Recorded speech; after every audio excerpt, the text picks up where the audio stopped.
get the feeders moved, get the sheep across, get out of this muddy mess. So it has gone very wintry all of a sudden.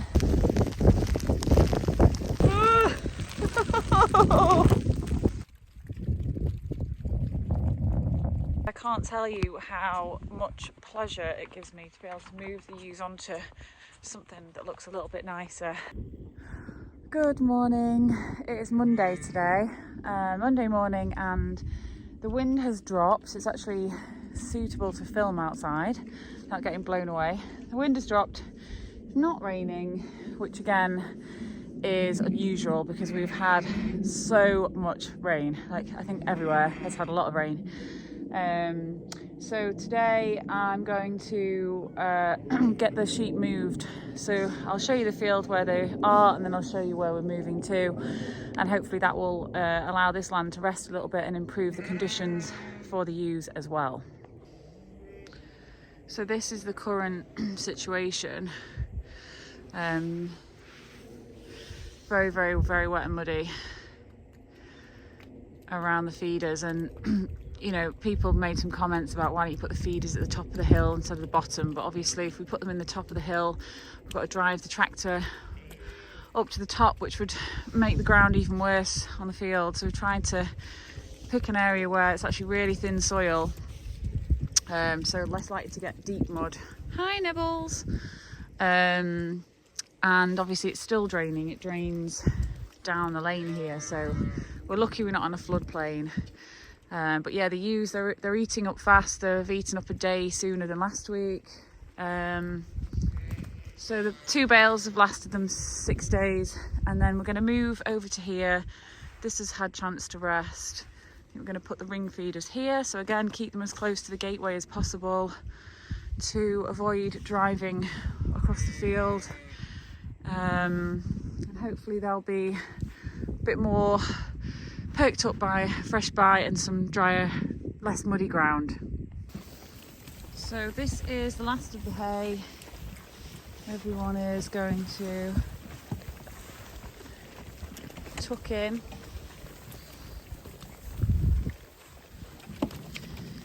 And then we'll get the feeders moved, get the sheep across, get out of this muddy mess.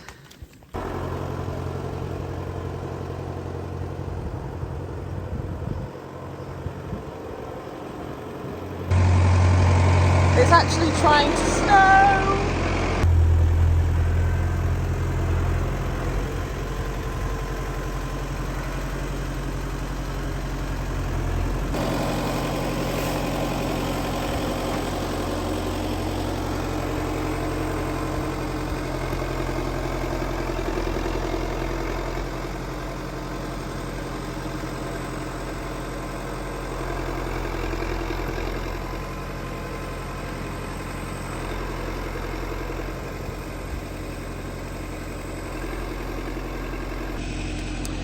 So we're experiencing some sort of hail snow shower right now, which isn't the ideal conditions as I haven't got my waterproof coat on, but we'll manage. I'm not made of sugar.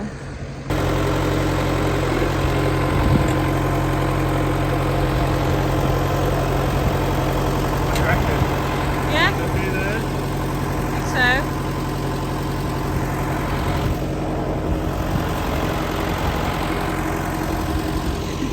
What do you make of this? We timed it Lovely, isn't perfectly. it? Yeah. So it's just difficult for us, isn't it?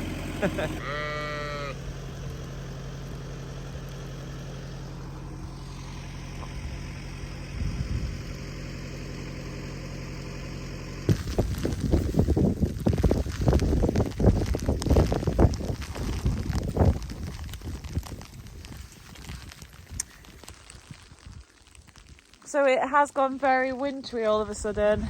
Didn't check the weather forecast. In fact, I thought it was going to be sunny today, so...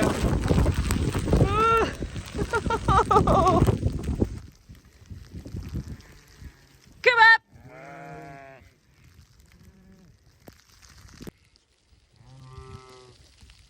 Come up! Come up!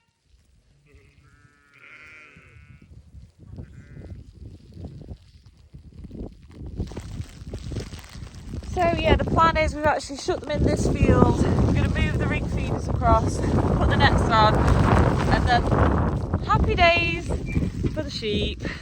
They can nibble away till the heart's content. But first we're just taking a molasses bucket to the cows. The conditions have been really horrid lately and I felt like the calves certainly could do with a little bit of a pick-me-up. So a treat for them. I'm sure they'll be getting stuck into it. At the moment they just look a little bit shell-shocked, like they're not quite sure what to make of the weather. Neither do we. Oh, yep. Not sure what they're making of it really.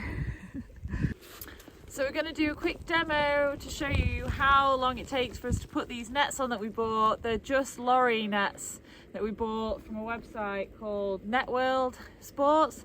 I think it cost us about 85 quid for 2 nets.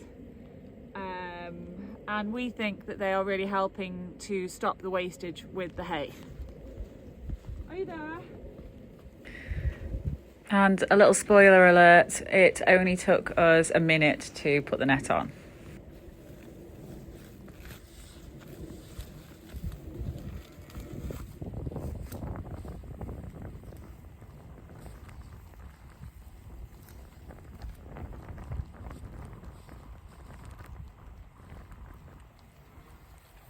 It's a shame this net isn't edible, isn't it? Yeah.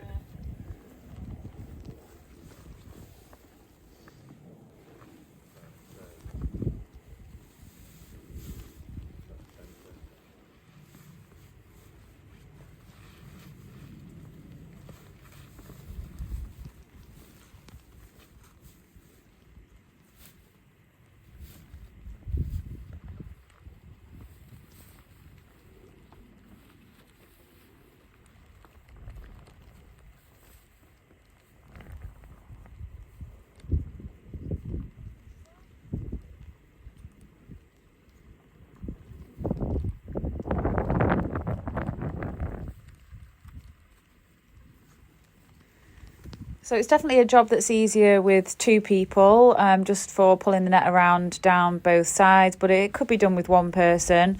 And I'm just going to go in fast forward for the second net. We did find that you needed to use either baler twine or some sort of rope or string to lace the hole in the net up so that it sort of fits the right shape. So the easiest way is to put the bale in, put the net over it, and then we use twine just to basically sort of bind the open ends of the net together. And it works really well and it's a lot cheaper than what else we could find.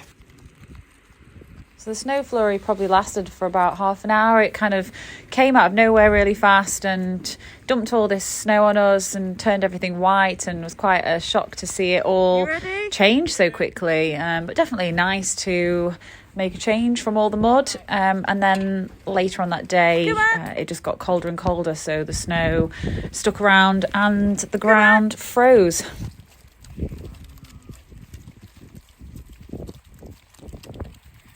Come on!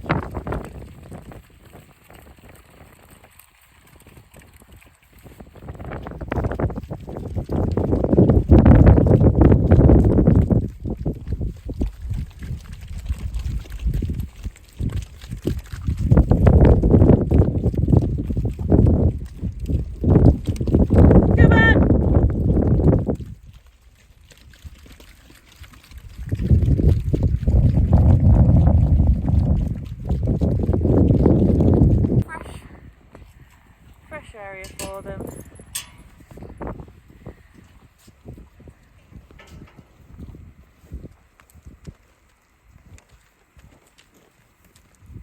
Happy, Nick? Very happy, yeah. Nice to see them feeding, isn't it? They've gone straight to it. Tucking in.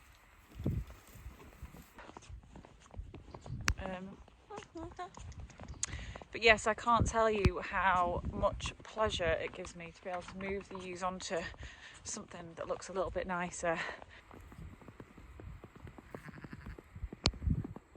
Yes, it'll be nicer to work in, nicer for the ewes, better conditions, and it's just a blessing to be able to have the space to be able to move them around. So hopefully now where they've been can rest for a few more weeks, and then we'll see where things are in a month or so.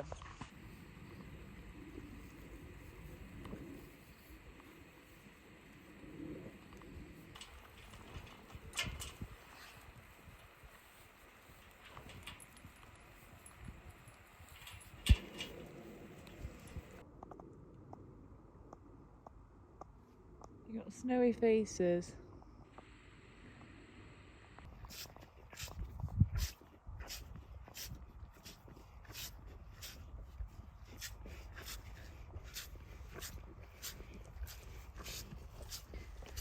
So everything looks okay up here with the animals and the livestock, so we can head back down to the farm and warm up our hands.